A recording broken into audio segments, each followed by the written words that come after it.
নমস্কার। পূর্ব ঘোষিত কর্মসূচি অনুযায়ী আমরা আসাদিন ফ্রন্ট আজ প্রেসিডেন্সি কলেজের ঠিক বিপরীতে বিদ্যাসাগর মূর্তির সামনে আমরা মিলিত হয়েছি। তা যে বিষয় নিয়ে আজকে আমাদের সমাবেশ, নেতাজি সুভাষচন্দ্র বসুর চিন্তাধারায় নতুন অখণ্ড ভারতবর্ষ।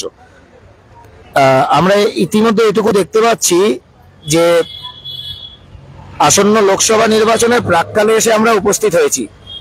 এই লোকসভা নির্বাচনকে প্রত্যয় করে বিভিন্ন রকম রাজনৈতিক দল যারা কেন্দ্রে ক্ষমতায় আছেন এবং যারা রাজ্যে ক্ষমতায় আছেন সকলে একত্রিতভাবে আমরা যেটা দেখতে পাচ্ছি যে আমাদের সম্পূর্ণ ভারতবর্ষকে, নেতাজি সুভাষচন্দ্র বসু তো দূরের কথা, তার আদর্শকে মানাটা তো দূরের কথা, ভারতবর্ষকে যে পথে নিয়ে যাচ্ছেন দ্বিচারিতা এবং ব্যভিচারের পথে।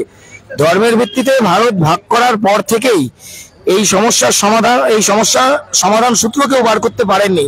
এখন আমরা জানি না যে সেটা ইচ্ছাকৃত নাকি সেটা পরিকল্পনা মাফিক। যারা দেখবেন 70 বছর 75 বছর ধরে ক্ষমতায় ছিলেন, তারা নেতাজি সুভাষচন্দ্র বসুর পথকে অপমানিত করে তারা ভারতবর্ষকে স্বাধীনতার নামে যে দেশভাগ, সেই দেশভাগের মধ্যে দিয়ে, মাতৃভূমির অঙ্গচ্ছেদের মধ্যে দিয়ে ভারতবর্ষকে স্বাধীনতা করে নিজেরা নিজেদের গদিতে বসার ভুড়ি বাগানোর একটা নীতি ভারতবর্ষে চালিয়ে দিয়েছেন। এরকম যেরকম রাজনৈতিক নেতারা আছেন, সে সমস্ত রাজনৈতিক নেতারা দেখবেন কেউ এখন রাজনীতি থেকে অনেকটা দূরে সরে যাচ্ছেন। আর আমরা যেটা দেখতে পাই, লোকসভা নির্বাচনের পরে ঘর বদল, এ ঘর থেকে ও ঘর, ও ঘর থেকে ও ঘর, সে ঘর থেকে সে ঘর, দোতলা থেকে একতলা, এইসব সমস্ত শুরু হয়েছে। নেতাজি সুভাষচন্দ্র বসুর রাজনীতি সেটা ছিল না। নেতাজি সুভাষচন্দ্র বসুর রাজনীতি ছিল অনেক উচ্চ মার্গের রাজনীতি। আর সেই রাজনীতিকে পথেও করেই আমাদের নতুন ভারত গড়ার শপথ নিতে হবে, এটা আমরা জানি। আর সেই জন্যই আজকে আমাদের এখানে উপস্থিত হতে হয়েছে। বেশিক্ষণ আমি আমার বক্তব্য দীর্ঘায়িত করবো না। প্রথম বক্তব্য রাখবেন স্বর্ণাভ মুখার্জি। নমস্কার, সকলকে আমাদের লাইভ প্রোগ্রামে স্বাগত এবং যারা যারা আমাদের দলীয় কর্মসূচিতে উপস্থিত আছেন সকলকে আমার জাতীয়তাবাদী অভিনন্দন, শুভেচ্ছা এবং ভালোবাসা। যে আজকে অবশ্যই কুণালদা যেটা বললেন যে আমাদের যে আজকে যে দাবিটি হচ্ছে নির্বাচন কেন্দ্র করে, যে এই নির্বাচন কেন্দ্র করে ভারতবর্ষে যে যে কাণ্ডগুলি ঘটে আসছে সেটা আদৌ কি জনগণের কোনো কাজে লেগেছে কি লেগেছে না, সেটা কিন্তু আপনারা ভালোভাবে বিচার করে একবার দেখবেন। 1947 সালে যখন ভারতবর্ষকে ট্রান্সফার অফ পাওয়ার এগ্রিমেন্টে একটি আধা স্বাধীন রাজ্য করে প্রতিষ্ঠা করা হয়েছিল, তো তখন থেকে এই একটি নির্বাচনী বিধি বসিয়ে দেওয়া হয়েছিল যেটা একদমই ইংল্যান্ডের একটি সিস্টেমের হুবহু নকল করা। যে ডেমোক্রেটিক এবং পার্লামেন্টারি ব্যবস্থাটা পুরোপুরি উঠে এসে জমিদারতন্ত্র থেকে। এই জমিদারতন্ত্রের মানে হচ্ছে যে এখানে একটা পার্টিকুলার একটা ব্যক্তি থাকবে, সে লড়াই করবে এবার তার হয়ে তার নিচে কিছু অন্ধ সাঙ্গপাঙ্গ এবং অন্ধ সমর্থকরা লড়াই করবে। তারা নিজেদের মধ্যে কাটাকাটি মারামারি করে মরবে, কিন্তু সেই জমিদারটার কিছু হবে না। সে দলও পাল্টাতে পারে, সে দল নাও পাল্টাতে পারে, কিন্তু আপাতত মারা যাবে সাধারণ দলের কর্মচারীগুলো। এটা আমরা বারবারই দেখে আসছি। 2021 নির্বাচনের পর কি কাণ্ড হয়েছে পশ্চিমবাংলায় সবাই জানে, যে বহু মানুষকে গৃহহীন হয়ে যেতে হয়েছে এবং ব্যাপারটা কিছু কিছু জায়গায় সাম্প্রদায়িক জায়গায় পৌঁছে গেছিল, হিন্দু মুসলমানের জায়গায় পৌঁছে গেছিল। এইসব জিনিসগুলো ভেবে দেখতে হবে। তবে এটা বলবো যে এটা শুধু পশ্চিমবাংলায় হয় না, এটা সারা ভারতবর্ষে হয়েছে। হয়তো পশ্চিমবাংলার মতো এতটা ব্যক্তি নিয়ে হয়নি, কিন্তু হয়েছে।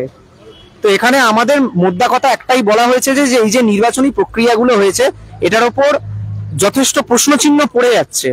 যথেষ্ট সিকিউরিটি দেওয়া সত্ত্বেও কেন সুস্থ নির্বাচন হচ্ছে না? আর পশ্চিমবাংলা তো মানে একেবারে ভোটের রাজনীতি, ভোটের যে প্রহসন হচ্ছে সেটা তো একদম ভারতবর্ষে 1 নম্বর। এটা সিপিএম আমল থেকেই হয়ে আসছে। হ্যাঁ, যেহেতু সিপিএম আমলে অনেকে বলতে পারেন যে আমরা খুব শুদ্ধ ছিলাম, যেহেতু অনেকে এরকম একটা ন্যারেটিভ হয়েছে যে সিপিএম আমল নাকি ভালো ছিল, সিপিএম আমল নাকি অনেক ভালো ছিল, একদম স্বর্গরাজ্য ছিল। একদম বাজে কথা। তখন মিডিয়া ছিল না, তখন এত সোশ্যাল মিডিয়ার রমরমা ছিল না বলে আমরা কেউ জানতে পারছি না। কিন্তু আপনি গ্রামে গ্রামে গিয়ে দেখুন কি অত্যাচারটা নাই করা হয়েছে। যারা উল্টো দিকে ভোট দিত তাদের হাত কেটে দেওয়া হতো। এরকম আমি ব্যক্তিগতভাবে মুর্শিদাবাদ ডিস্ট্রিক্টে গিয়েও দেখেছি। কাদের হাত কাটা হতো? কংগ্রেসের হাত কাটা হতো। কিন্তু আজকে দেখুন তারা আজকে দুজনে হাত মিলিয়েছে। যা যেসব সমর্থকদের সাথে সাপে নিউলে সম্পর্ক ছিল তা আজকে হাত মিলিয়েছে। এইটাই হচ্ছে আমাদের ভারতবর্ষের মানে গণতান্ত্রিক অবস্থা। এখানে কে কার শত্রু কে কার বন্ধু আপনি কিচ্ছু বুঝতে পারবেন না। শুধু একটাই কাজ, আপনি ক্ষমতা নিয়ে বসে যান, আপনি কিছু মাইনে পাবেন, আপনি অনেক কিছু সুবিধা পাবেন, ট্রেনে ফার্স্ট ক্লাসে টিকিটে ভ্রমণ করতে পারবেন, ফ্রি টেলিফোন পাবেন, ফ্রি ওয়াইফাই পাবেন, জল খাবার দাবার সব ফ্রি পাবেন, আপনাকে খেটে কিছু করতে হবে না। এইটাই হচ্ছে আমাদের ভারতবর্ষের গণতান্ত্রিক অবস্থা। একদম টিপিক্যাল ইংল্যান্ডের জমিদার তন্ত্র, জমিদার প্রথাকে কপি পেস্ট করে এখানে বসিয়ে দিয়েছে, সেটার ফল আজকে আমাদেরকে ভুগতে হচ্ছে। এবং তৃতীয়ত আরেকটা জিনিস ভেবে দেখুন যে এই যে আজকে ফল সবজির এত দাম বাড়ছে, এই দাম বাড়ার কারণটা হচ্ছে এই ভোট। দেখবেন কারণ ভোটের তো একটা বিশাল খরচা আছে, এই ভোটটা যেই মিটে যাবে দেখবে যে গ্যাসের দাম 100 টাকা কমিয়েছে, আবার 500 টাকা বাড়িয়ে দেবে। এবার পশ্চিমবাংলায় যত ফলের বাজার হচ্ছে, সবজির বাজার হচ্ছে, সব 50 সব করা সবজির দাম দেখবেন 3 গুণ 4 গুণ করে বাড়িয়ে দিচ্ছে। কারণ এত ইলেকটোরাল বন্ডের টাকা পেয়ে নির্বাচন করতে পারছে না, লোকেদের কাছ থেকে 40% 30% ট্যাক্স নিয়ে করতে পারছে না। এই পয়সাগুলো আমাদের পকেট থেকে কাটবে, কারণ নির্বাচন হয়ে গেছে বলে।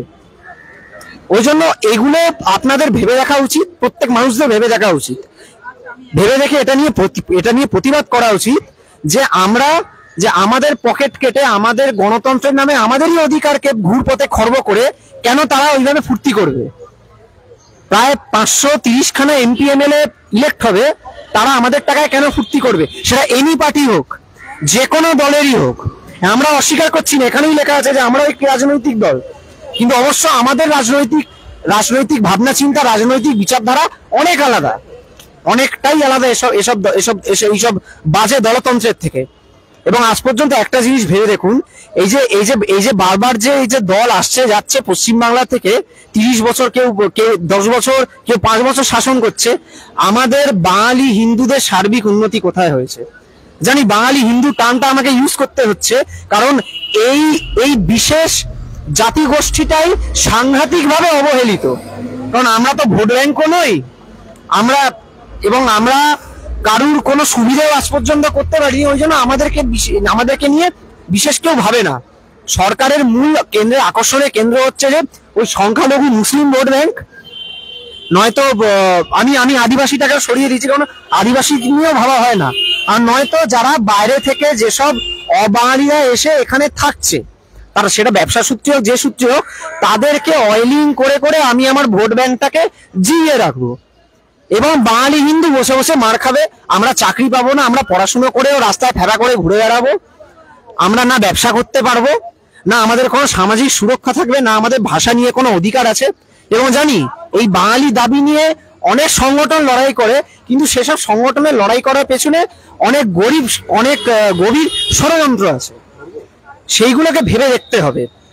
ওই জন্য বলছি যে নেতাজি সুভাষচন্দ্র বসু, ক্ষুদিরাম বসু, রাসবিহারী বোস, স্বামী বিবেকানন্দ, যারা আছেন, এরা প্রত্যেকে, এদের বইতেও লেখা আছে, এবং এরা যেভাবে মানুষদের সাথে কথা বলতেন, যে শিক্ষাগুলো দিতেন, সেখানে একটা কথা পরিষ্কার বলে দেওয়া হচ্ছে যে বাঙালিদের জন্য সুস্থ হিন্দু রাজ্য দরকার। এবং এই কথাটা কেউ অস্বীকার করতে পারবে না, যতই বামপন্থী ন্যারেটিভস স্কুলে কলেজে মিডিয়া একাডেমিক্সে ছড়িয়ে বেড়াক, কেউ অস্বীকার করতে পারবে না যে এরা ওই কাজ করেছিল। যে এই তো গতকাল মাস্টারদা সূর্য সেনের আবির্ভাব দিবস গেল, সেইখানে মাস্টারদা সূর্য সেন স্বামী বিবেকানন্দ এবং মা কালীর ছবি রেখে যুদ্ধের আহ্বান দিতেন। আর এখানে আমরা সবাই কি করছি? ওনাকে আমরা বামপন্থী বানিয়ে দিয়েছি, ওনাকে আমরা নাস্তিক বানিয়ে দিয়েছি। এই ভণ্ডামি করে করে আজকে আমাদের এই দুরবস্থা হয়েছে। ওই জন্য বারবার বলছি, আপনারা একটু ঘাটাঘাটি করুন, মনীষীদের নিয়ে একটু পড়াশোনা করুন, এরা কি চাইছে। ওই কিছু মিথ্যে ন্যারেটিভ শুনে শুনে আমি সবটা জেনে নিলাম, ভারতবর্ষের ব্যাপারে, বাংলার ব্যাপারে সব বুঝে নিলাম, এগুলো বিশ্বাস করার কোনো মানে হয় না। অন্তত আপনারা নিজেরা একটু দায়িত্ব নিন, নিজেরা একটু পড়াশোনা করুন এদের ব্যাপারে, এদেরকে বোঝার চেষ্টা করুন যে এরা আসলে কি চেয়েছিলেন। সেই সত্যিটাকে তুলে ধরতেই আমরা এসছি। জানি অনেক বিতর্কিত তথ্য, অনেক বিতর্কিত কথা বেরিয়ে আসবে, কিন্তু আমরা এগুলোতে ভয় পাই না। জানি আমাদের বদনাম হবে, আমাদেরকেও অনেক জায়গায় বলবে আমরা এর দালাল ওর দালাল। কারা কার দালালি করে সেটা বলতে হবে না, কারা কার থেকে কত পয়সা খায়, কারা নেতাজি পন্থী, অনেক সংগঠন ছিল, তারা যে কি করে বেরিয়েছে, তারা যে কি বদনাম করে বেরিয়েছে, সেগুলো অনেকেই জানে, টিভিতে পর্যন্ত বেরিয়েছিল, তাদের নাম আমি নিচ্ছি না। তো আপাতত এইটুকু শুধু বলার ছিল, এবং আপনাদের কাছে একান্ত অনুরোধ, যত বিপ্লবী আছে, যত মনীষী মহাপুরুষ আছে, তাদের অন্তত তাদের জীবনীগুলোকে একটু ভালো করে পড়ুন, একদম নির্দ্বিধায়, একদম নিরপেক্ষ হয়ে পড়ুন, দেখুন তারা কি চেয়েছেন, তাদের দাবিটা আজকে দেখুন কোথায় কোথায় গিয়ে মিল খাচ্ছে, যে কেন এই কথাটা তোলা হচ্ছে যে বাঙালি হিন্দু। এইটা বারবার দরকার আমাদেরকে এই দাবিটাকে তোলার জন্য বারবার এই মনীষীদেরকে দরকার পড়ছে। যেমন এটাও আপনাদের জেনে রাখা দরকার যে বাংলাদেশে যে মুক্তিযুদ্ধ হয়েছিল, সেই মুক্তিযুদ্ধে 90% মুক্তিযোদ্ধা ছিলেন হিন্দু। এই কথাকে অস্বীকার করতে পারবে না। আজকে সেই বাঙালি হিন্দু মুক্তিযোদ্ধাদের মেরে 1975 থেকে 1980 সালের মধ্যে তাড়িয়ে দেওয়া হয়েছে। বাংলাদেশ সরকার সেটাই করেছে, সেটা তাজউদ্দিন আহমেদ পর্যন্ত বলেছিল, এই জন্য শেখ মুজিবুর রহমান তাড়িয়ে দিয়েছিল তাজউদ্দিন আহমেদকে। এই সত্যিগুলোকে স্বীকার করতে শিখুন। যতদিন না পারবেন এই এপার বাংলা ওপার বাংলা এক হয়ে গেল, এই খালি একে অপরের ধর্মের সঙ্গে এক হয়ে যাবার এই স্বপ্নে বুঁদ হয়ে কোনো লাভ নেই। সত্যিটা স্বীকার করতে শিখুন, আশেপাশে কি হচ্ছে সেটাকে দেখতে শিখুন। নইলে এটুকু বলে রাখছি যে আমাদের অবস্থা এখন এমন হয়ে গেছে যে না আমাদের কাছে টাকা পয়সা আছে, না আমাদের কাছে শিক্ষা আছে, না আমাদের কাছে কোনো সাংস্কৃতিক বোধ আছে। এই বাঙালি হিন্দু আজকে একটা মৃতপ্রায় জাতিতে পরিণত হচ্ছে। এটুকুই আমার বক্তব্য ছিল। ধন্যবাদ। এবং আমি আমার সঞ্চালকের কাছে ফিরে যাচ্ছি।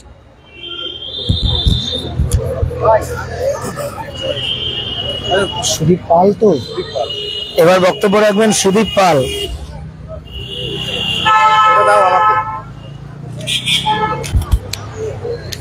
নমস্কার, সকলকে জাতীয়তাবাদী অভিনন্দন। নির্বাচন খুব সামনে এসেছে, আমরা হয়তো ভোটে লড়ছি না, তো অনেকের প্রশ্ন জাগবে যে তোমরা ভোটে লড়ছো না, তোমরা এই সময় পথে নেমেছো কেন?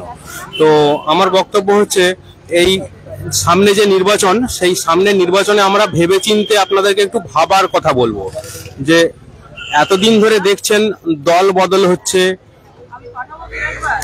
সিংহাসন বদল হচ্ছে, তো অনেকের প্রশ্ন হয়, অনেকে একটা কথা বলেন যে লঙ্কায় যে যায় সেই নাকি রাবণ হয়ে যায়।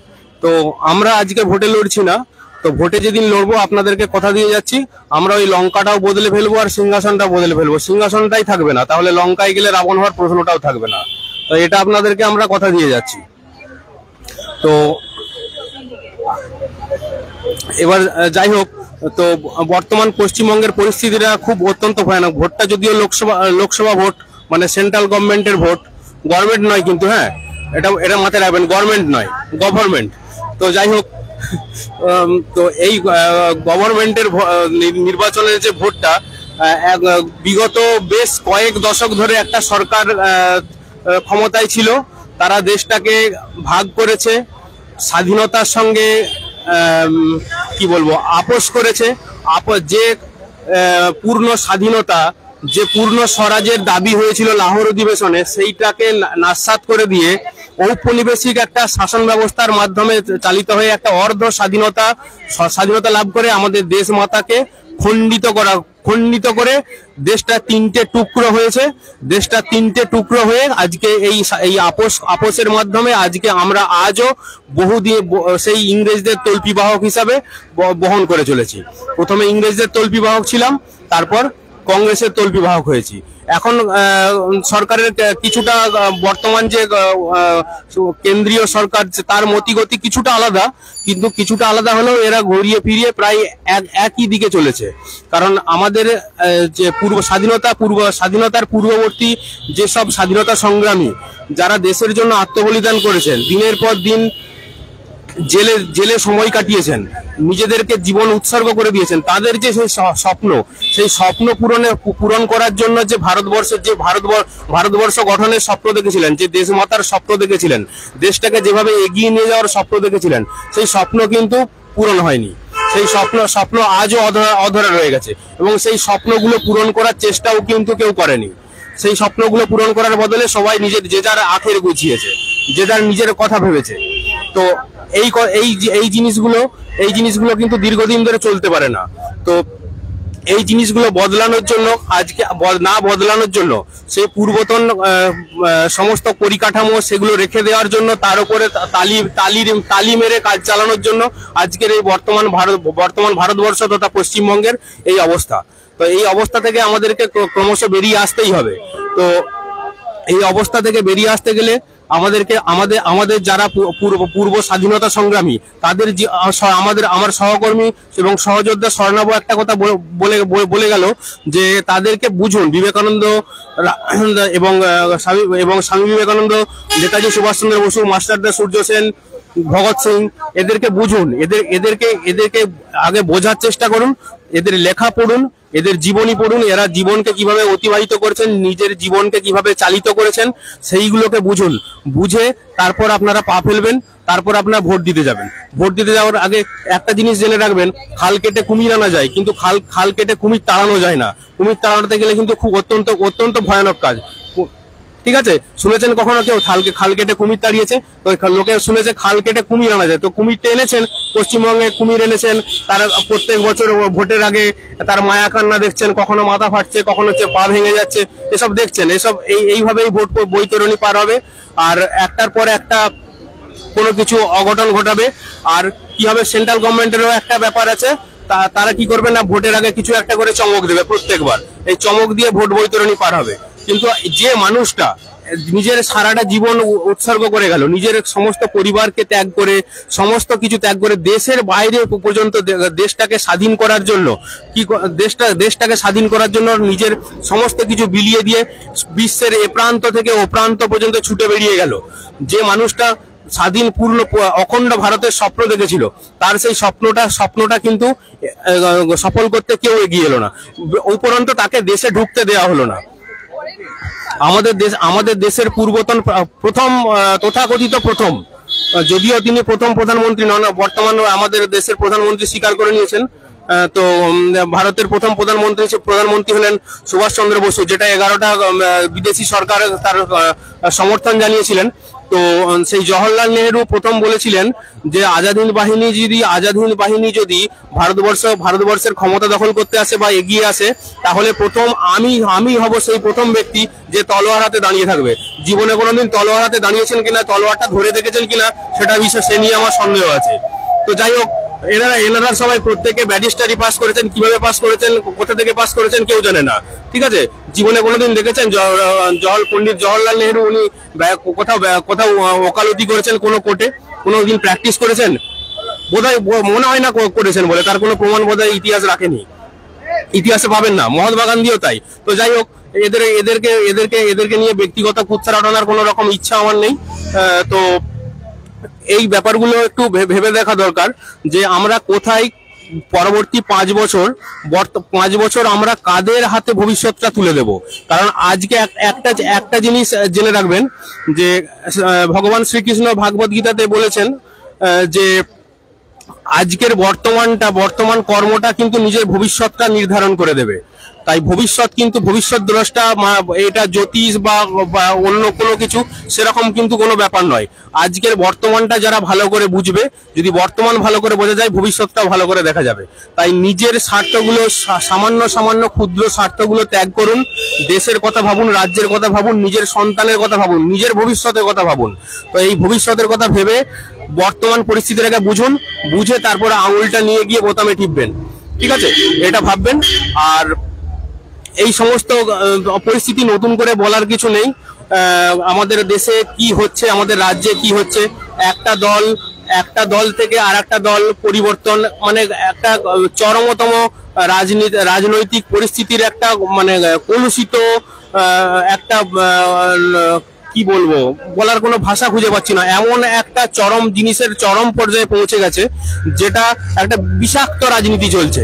যে রাজনীতিটা আসলে কি আদপেও রাজনীতি, সেটা আমার প্রশ্ন আছে। তো প্রতি মুহূর্তে সবাই ব্যক্তিগত স্বার্থ, কেউ ওয়াশিং মেশিনে ঢুকছে দিয়ে সাফ হয়ে যাচ্ছে, তো কেউ এদিক থেকে ওদিকে যাচ্ছে।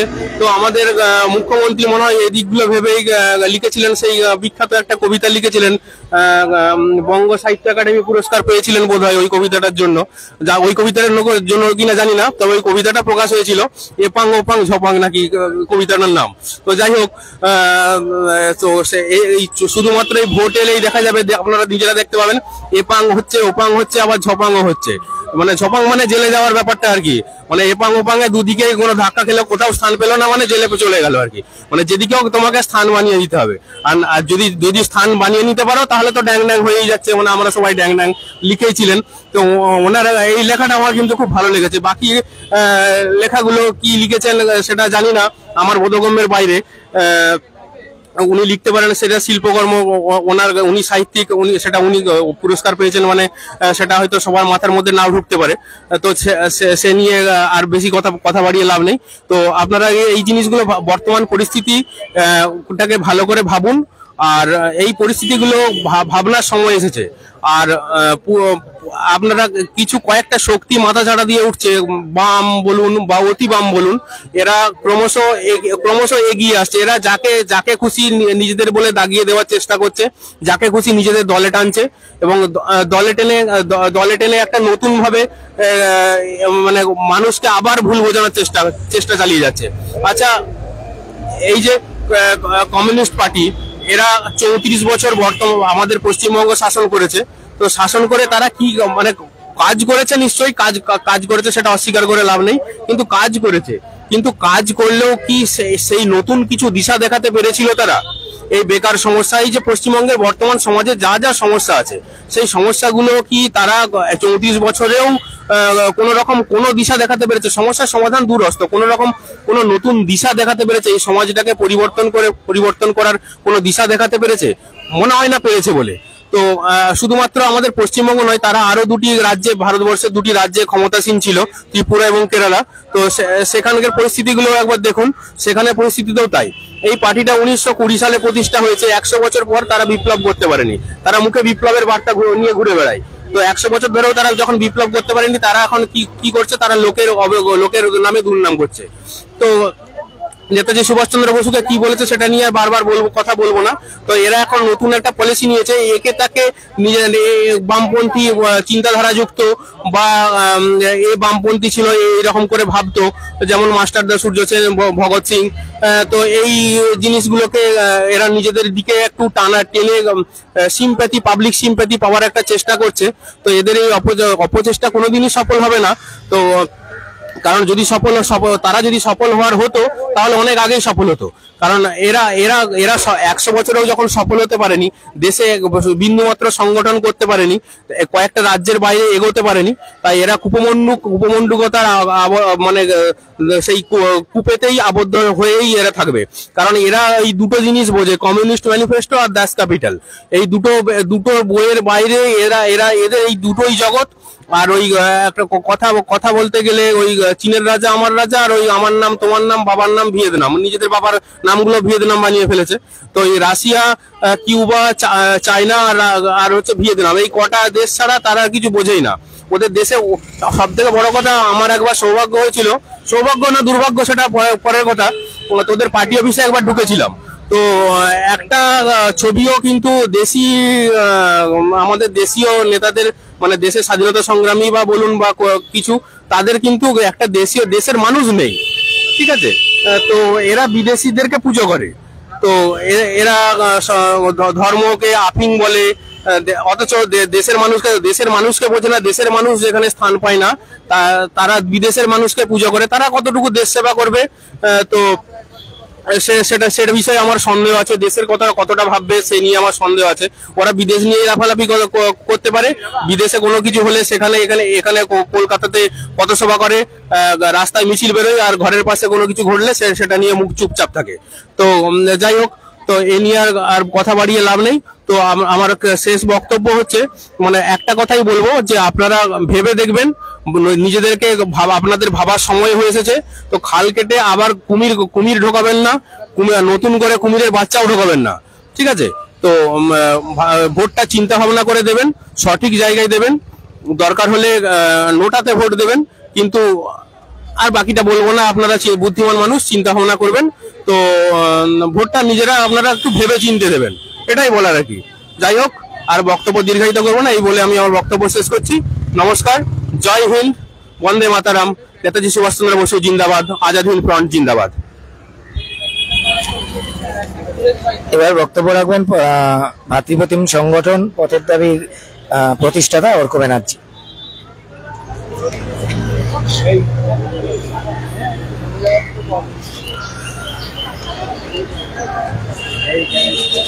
বন্দে মাতারাম। আবার আর একটা নির্বাচন আমাদের সামনে অপেক্ষা করছে। ছোটবেলা থেকে যে ট্রেন্ড দেখে আসছি সেই ট্রেন্ডের বিন্দুমাত্র পরিবর্তন এখনো পর্যন্ত হয়নি বা চোখে পড়ছে না। দল বদলের মধ্যে দিয়ে এই যে বিভিন্ন রাজনৈতিক দলগুলোর দুর্বৃত্তদের এই দল এবং সেই দলে যাতায়াত, এবং ঘুরে ফিরে মানুষ তাদেরকেই ভোট দেবে এবং তারপর আবার একটা নতুন সরকার আসবে বা যারা আছে তারাই থাকবে, এবং যে ক্রিমিনাল, যে হুলিগানসদের বিরুদ্ধে মানুষ লড়াই করছে, মানুষ চেষ্টা করছে একটা নতুন কিছু করার, সেই তাদের রাজত্বটাই কিন্তু আবার ঘুরিয়ে ফিরিয়ে থেকে যাবে। ভারতবর্ষের গণতন্ত্রের এই যে একটা ট্রেন্ড দীর্ঘদিন ধরে, পলিটিক্যাল ক্রিমিনালাইজেশন, এই পলিটিক্যাল ক্রিমিনালাইজেশনকে এখনো পর্যন্ত আমরা কিন্তু গণতন্ত্র দিয়ে হারাতে পারছি না বা পারিনি। আমি জানি না যারা আইনজ্ঞ, যারা রাজনীতিবিদ, যারা সমাজবিদ, তারা ভারতবর্ষের এই গণতন্ত্রকে আজকে এই দিনে দাঁড়িয়ে কে কতটা সফল হিসেবে দেখছেন। তবে আমি অন্তত ব্যক্তিগতভাবে বলতে পারি, ভারতবর্ষের 75 বছরের গণতন্ত্র আমাদেরকে দানবতন্ত্রের দিকে নিয়ে গেছে। এটা আদৌ গণতন্ত্র কিনা সেটা নিয়ে একটা সন্দেহ আছে। তার কারণ গণতন্ত্রে জনগণ উপেক্ষিত থাকে না, কিন্তু ভারতবর্ষের ক্ষেত্রে দেখা যায়, বিশেষ করে পশ্চিমবঙ্গের ক্ষেত্রে আমরা দেখতে পাচ্ছি কয়েকটা দশক ধরে যে জনগণ উপেক্ষিত। সে আপনি যে দলকেই ক্ষমতায় আনুন, যাদেরকেই ভোট দিন না কেন, জনগণ কিন্তু উপেক্ষিত, জনস্বার্থ কিন্তু উপেক্ষিত। উদাহরণস্বরূপ একটা কথা বলি, আজকাল এই রাজনৈতিক দলগুলো যে নির্বাচনী প্রতিশ্রুতির বন্যা বওয়াচ্ছে, তার মধ্যে অন্যতম হচ্ছে ভিক্ষা এবং ভাতা। কেউ বলছে 1000 দেব, কেউ বলছে 2000 দেব, কেউ বলছে 3000 দেব, কেউ বলছে সংরক্ষিতদের বাড়িয়ে দেব, কেউ বলছে অসংরক্ষিতদের বাড়িয়ে দেব, মানে ঘুরিয়ে ফিরিয়ে ভিক্ষা এবং ভাতা। কিন্তু একটি রাজনৈতিক দলও বলতে পারছে না যে শিল্প হবে, ব্যবসা হবে, কৃষি হবে, চাকরি হবে। এখনো পর্যন্ত কারোর মুখে শুনলাম না যে নিয়োগ দুর্নীতির জন্য পশ্চিমবঙ্গে আজকে লক্ষ লক্ষ ছাত্রছাত্রী বেকার, আত্মহত্যা করছে, গলায় দড়ি দিচ্ছে, ধর্মতলায় দিনের পর দিন ধর্ণা এবং হাইকোর্টে এই কেস চলছে। আজ পর্যন্ত একটা রাজনৈতিক দলও বলতে পারছে না যে আমরা ক্ষমতায় এসে সুষ্ঠুভাবে এই চাকরি প্রার্থীদের নিয়োগ দেব। তারা কিন্তু বলছে না, তারা বলছে আমরা ভিক্ষে দেব, ভাতা দেব, 1000-এর জায়গায় 3000 দেব, কেউ হয়তো বলবে 3000-এর জায়গায় 5000 দেব। কিন্তু এগুলো কি? এগুলো তো ভিক্ষা, এগুলো তো কোনো সলিউশন নয়। তার মানে 75 বছরের গণতন্ত্রে জনগণ ভিখারি তৈরি হয়েছে। 75 বছরের গণতন্ত্রে জনগণ তার মানে ভিখারি তৈরি হয়েছে। সেই কারণে আজকে সে 2000, 3000, 5000-এর যে ভিক্ষা তারা পাচ্ছে, সেই ভিক্ষার জন্যই তারা ভোট দিচ্ছে। তার মানে জনগণের যে বিবেক, সেটাকে নিলামে তোলা হচ্ছে, গণতন্ত্রকে নিলামে তোলা হচ্ছে। তাই দাঁড়াচ্ছে যখনই কেউ বলবে যে আমি 3000 দেব, আমি 5000 দেব, আমি 1000 দেব, আমি 500 দেব, এগুলো তো ভাতা এবং ভিক্ষা। ঠিক আছে, তো এইভাবে জনগণের বিবেককে নিলামে তোলা, এটা আদৌ গণতন্ত্রের সার্থকতা কিনা আমার তো মনে হয় না। জানি না বড় বড় রাজনীতিবিদরা বলতে পারবেন, বা আইনবিদরা বলতে পারবেন, বা যারা ভারতবর্ষের সংবিধান বিশেষজ্ঞ তারা হয়তো বলতে পারবেন। তবে আমার সাধারণ বুদ্ধিতে মনে হয় যে মানুষের বিবেককে নিলামে তুলে কোনো গণতন্ত্রের সার্থকতা আসতে পারে না, এবং ভারতবর্ষ আসেনি। আজকে কোন রাজনৈতিক দলের মুখে শিল্পের কথা নেই, চাকরির কথা নেই, ব্যবসার কথা নেই, শুধু ভাতা ভিক্ষা এই সমস্ত কথাবার্তা। আরো একটা সমস্যা, সেটা হচ্ছে আমরা বিশ্বাস করে একজন প্রার্থীকে ভোট দিতে যাচ্ছি, সে যে পার্টিরই হোক, সে যেই দলেরই হোক, কিন্তু দেখা যাচ্ছে ভোটটা পাওয়ার পরে সে অন্য রাজনৈতিক দলে জয়েন করে গেল। তাহলে আমার ভোটটার কি মানে হলো? তাহলে এটা কি কোনো গণতন্ত্রের সার্থকতা? আমি একজন গুন্ডার বিরুদ্ধে একজনকে ভোট দিতে যাচ্ছি, যাকে ভোট দিলাম সে ভোটে জিতে ওই গুন্ডার দলে নাম লেখালো, এটা তো হয়ে আসছে। তাহলে এই পাল্টুরা আমার দল বদলুকে নিয়ে কি গণতন্ত্র সার্থক হতে পারে? কখনো নিশ্চয়ই হতে পারে না। কাজেই এবারে ভোটটা আপনারা একটু সিরিয়াসলি নিন। ওই সকালবেলা একটু জল খাবার খেয়ে, একটু মিষ্টি খেয়ে, একটু মাংস ভাত খেয়ে, একটু পরোটা চচ্চড়ি খেয়ে একটু ভোট দিয়ে আসি, ওই যাকে হোক একটা দিয়ে আসি, চোরক ডাকাত হোক মাকাল ফলক, এইটা প্লিজ করবেন না, এটা প্লিজ করবেন না। যাকেই ভোট দিন সচেতন ভাবে দিন, এবং মনে রাখবেন আপনার এই ভোট কিন্তু ভারতবর্ষের একটা ভাগ্য নির্ধারণ করছে, পশ্চিমবঙ্গের ভাগ্য নির্ধারণ করছে, হাজার হাজার লক্ষ লক্ষ নিরীহ মানুষের, চাকরি প্রার্থী বেকারদের ভাগ্য নির্ধারণ করছে। ফলে ভোট দেওয়ার আগে সচেতন ভাবে ভোট দিন, যাকে তাকে ভোট দিয়ে গণতান্ত্রিক দায়বদ্ধতা সারবেন না, বরঞ্চ ভোট নোটাই দিন। আর যদি মনে হয় যে না কোনো ক্যান্ডিডেট তিনি খুব সৎ, খুব সাধু, তাকে ভোট দিলে জনগণের লাভ আছে, তাহলে তাকে দিতে পারেন, কিন্তু সচেতন হন। অসচেতন ভাবে করা প্রত্যেকটা কর্মের ফল আমাদের ভোগ করতে হয়, এটা একটা বিজ্ঞান, এটা একটা বিজ্ঞান। আমি যদি বিষ খাই তো আমার শরীরে বিষক্রিয়া ঘটবে, খুব স্বাভাবিক ব্যাপার। সুতরাং এই ভোট দেওয়ার আগে মনে রাখবেন যে কোন প্রার্থীকে ভোট দিয়ে যেন আমাদের বিষক্রিয়া না হয়। আমরা যদি বিষ পান করি তাহলে শরীরে বিষক্রিয়া ঘটবে, জেনে শুনে বিষ পান না করাই ভালো। অতএব ভোট দেওয়ার আগে সেই প্রার্থীকেই ভোট দিন, যাকে ভোট দেওয়ার পর অন্তত যেন মনে না হয় যে আমরা বিষ পান করলাম, কারণ 70 বছর ধরে এই ট্রেনটা আমাদের দেশে চলছে। আমার বক্তব্য আমি দীর্ঘায়িত করব না, তবে পশ্চিমবঙ্গের মানুষ হিসেবে একটা কথা বলে যাই যে হিন্দু বাঙালি তার পক্ষে ভাবার কিন্তু আদৌ কোনো রাজনৈতিক দল আছে বলে আমার এখনো পর্যন্ত মনে হচ্ছে না। কিছু সংগঠন হয়তো চেষ্টা করছে, কিছু হিন্দুত্ববাদী জাতীয়তাবাদী দেশপ্রেমিক সংগঠন তারা আছে, কিন্তু যেটা বিশাল সিনারিও আমরা দেখতে পাচ্ছি, রাজনৈতিক সিনারিও, তাতে হিন্দু বাঙালি সবচেয়ে বেশি উপেক্ষিত। এই হিন্দু বাঙালির আজকে কোনো চাকরি নেই, আজকে কোনো শিল্প নেই, কোনো ব্যবসা নেই, কিচ্ছু নেই। এই হিন্দু বাঙালি আজকে ফুটলুস হয়ে গেছে। আজকে উড়িষ্যা থেকে তাদের ঘাট ধাক্কা দিয়ে তাড়িয়ে দেওয়ার হুমকি দিচ্ছে, আজকে আন্দামান থেকে হুমকি দিচ্ছে, আজকে বম্বে থেকে হুমকি আসছে, বাংলাদেশ থেকে হুমকি আসছে। নিজের রাজ্যে কাজ নেই, তাহলে হিন্দু বাঙালি যাবে কোথায়? এই ভারতবর্ষে কি হিন্দু বাঙালির অস্তিত্ব আজ বিপন্ন? যে হিন্দু বাঙালি ভারতবর্ষের স্বাধীনতার জন্য সবচেয়ে বেশি প্রাণ বলিদান দিয়েছে, আজ তথাকথিত স্বাধীন ভারতবর্ষে সেই হিন্দু বাঙালির অস্তিত্ব বিপন্ন। ভোট দেওয়ার আগে এই কথাগুলো ভেবে দেবেন, যাকে তাকে ভোট দিয়ে যেন আমাদের মনে না হয় যে আমরা ভোট দিয়ে বিষপান করলাম। আমার বক্তব্য দীর্ঘায়িত করছি না, আমার বক্তব্য এখানেই শেষ করলাম। জয় হিন্দ, বন্দে মাতরম, নেতাজি সুভাষচন্দ্র বসু জিন্দাবাদ, আজাদ হিন্দ ফ্রন্ট জিন্দাবাদ।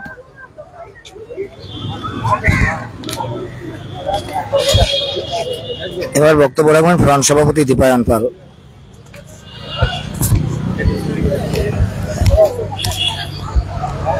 নমস্কার প্রত্যেককে। আজকে এমন একভাবে সমাবেশটা করতে হচ্ছে যেটা আমাদের কাছে প্রত্যাশিত ছিল না, কিন্তু যেহেতু নির্বাচনী আচরণবিধি কার্যকর হয়েছে তাই কিছু টেকনিক্যালিটিস এর জন্য উইদাউট মাইক আমাদের আজকে স্ট্রিট কর্নারটা রাখতে হয়েছে। কিন্তু এটা ভাবার কোনো কারণ নেই যে যারা আপনারা আমাদের আজাদ হিন্দ ফ্রন্টের সদস্য সমর্থক বা যারা আজকে লাইভ দেখছেন, তাদের এটা ভাবার কোনো কারণ নেই যে আমরা সবসময় উইদাউট মাইক করব বা আমাদের মাইক ভেঙে গেছে বা এই ধরনের কোনো পারমিশন আমরা পাবো না, সেটা নয়। নির্বাচন এবং রেজাল্ট আউট হবে জুনে, সুতরাং জুনের মিডলে আজাদ হিন্দ ফ্রন্টের যে সমাবেশ আয়োজিত হবে সেটা অবশ্যই উইথ মাইক হবে, এবং সেখানে কিন্তু পারমিশন থাকুক বা না থাকুক আমরা কিন্তু উইথ মাইক সমাবেশই করব, যেহেতু নির্বাচন পর্ব মিটে যাচ্ছে। তো যাই হোক, এখানে আমরা একটা সংক্ষিপ্ত পথসভা আয়োজন করছি এবং আমার পাশে আছে প্রীতি, সুদীপ, কুণালদা, অর্কদা, ওখানে ফোনটা ধরে আছে স্বর্ণাভ, এছাড়াও অতসী আছে। আমরা সবাই আজকে একটা রাজনৈতিক পথসভা আয়োজন করেছি, যেভাবে বিগত দিনেও আমরা আজাদিন ফ্রন্টের নেতৃত্বে রাজনৈতিক পথসভা আয়োজন করে থাকি। তো আজকের পথসভার একটা বিশেষত্ব হচ্ছে, এক তো আমরা লিফলেটিং করে চলেছি, আমাদের যখন স্ট্রিট কর্নার গুলো হয় তার পাশাপাশি আমাদের দলীয় সতীর্থরা কিন্তু লিফলেটিংটা করেন। অর্থাৎ এতক্ষণ আপনারা যে দেখলেন অর্কদা, কোনালদা, সুদীপ বক্তব্য রাখলো, তার পাশাপাশি আমাদের যে লিফলেট গুলো, অর্থাৎ যেখানে আমাদের রাজনৈতিক বক্তব্য খুব সংক্ষেপে এবং অফিসিয়াল নাম্বার দেওয়া আছে, সেই লিফলেট গুলো কিন্তু মানুষের কাছে পৌঁছেও যায়। তো সেই দিক থেকে আমার মনে হয়েছে যে আজকের পথসভাটা একটু তাৎপর্যপূর্ণ, তার কারণ নির্বাচন একেবারে ঘাড়ের কাছে চলে এসেছে, অর্থাৎ লোকসভা নির্বাচন। এবং এই লোকসভা নির্বাচনে আজাদিন ফ্রন্ট এবার 2024-এ কোনো প্রার্থী ঘোষণা করেনি। আমি একদম সত্য ভিত্তির উপর দাঁড়িয়ে কথাগুলো বলছি। এবারে লোকসভা নির্বাচনে আজাদিন ফ্রন্ট কোনো প্রার্থী ঘোষণা করেনি, কিন্তু ব্যর্থতার মধ্যে দিয়েই যেরকম সাফল্যের বীজ নিহিত থাকে, ঠিক সেভাবেই আজাদিন ফ্রন্টের লিফলেটটা যারা পেয়েছেন কিংবা আজাদিন ফ্রন্টকে যারা এখন ভার্চুয়ালি সোশ্যাল মিডিয়ায় দেখছেন, তাদের কাছে এই স্পষ্ট বার্তা রাখতে চাই যে 2024-এর এই ব্যর্থতার পুনরাবৃত্তিটা যেন 2026-এ কিংবা 2029-এ না হয়। আগামী নির্বাচনে যেন বিধানসভা এবং লোকসভায় আজাদিন ফ্রন্টের প্রার্থীরা শুধুমাত্র নির্বাচনে দাঁড়ানোই নয়, নির্বাচনে জয়ী যেন হতে পারে, তার জন্য কিন্তু এখন থেকেই আমাদের প্রস্তুতি গ্রহণ করতে হবে।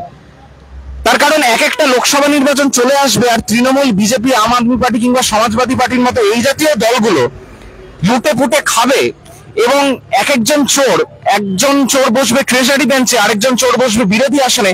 এই জাতীয় গণতান্ত্রিক সেটিং কিন্তু ভারতের মানুষের দেখতে রাজি নয়। কিন্তু ভারতের মানুষের কাছে এখনো পর্যন্ত কোনো বিকল্প তৈরি হয়নি, সেই কারণে চোরের বদলে আরেকটা চোর ক্রমান্বয়ে সিংহাসনে বসছে। সুতরাং আমরা এই কথা বলতে চাই যে আজাদিন ফ্রন্ট যেহেতু একটি নেতাজিপন্থী রাজনৈতিক সংগঠন, সুতরাং আমাদের একমাত্র লক্ষ্য হচ্ছে নেতাজির আদর্শের নতুন ভারত গঠন। এবং নেতাজির আদর্শের ভারত গঠন না হলে চোরেরা সিংহাসনে বসলে কি হতে পারে সেটা আমরা পশ্চিমবঙ্গ কিংবা ভারতে দেখতে পাচ্ছি। একদিকে যেমন সন্দেশখালীর ঘটনা দেখতে পাচ্ছি আমরা, পিঠে বানানো চলছে গভীর রাতে, শাসক দলের লুম্পেনরা মামুনেদের সম্ভ্রমহানি করে তাদের পিঠে বানাচ্ছেন, কোট আনকোট, আসলে যে কি বানাচ্ছেন সেটা আর বললাম না। এবং কেন্দ্রে ইলেকটোরাল বন্ড নিয়ে কোটি কোটি টাকা নির্বাচনী দলীয় তহবিলে ব্যবহার করা হচ্ছে, এবং সেই দলীয় তহবিলে ব্যবহার করছে টাকাগুলো বিজেপি, কংগ্রেস, সবাই, তৃণমূল কংগ্রেস তো আছেই। সুতরাং এই পরিস্থিতিতে আমরা যদি মনে করি যে আমরা রাজনীতি থেকে দূরে থাকবো, আমরা শুধুমাত্র নেতাজিকে নিয়ে আলোচনা বা সেমিনার করব, তাহলে কিন্তু এই চোরেদের ক্রমান্বয়ে সিংহাসনে বসতে আমরা সাহায্য করব।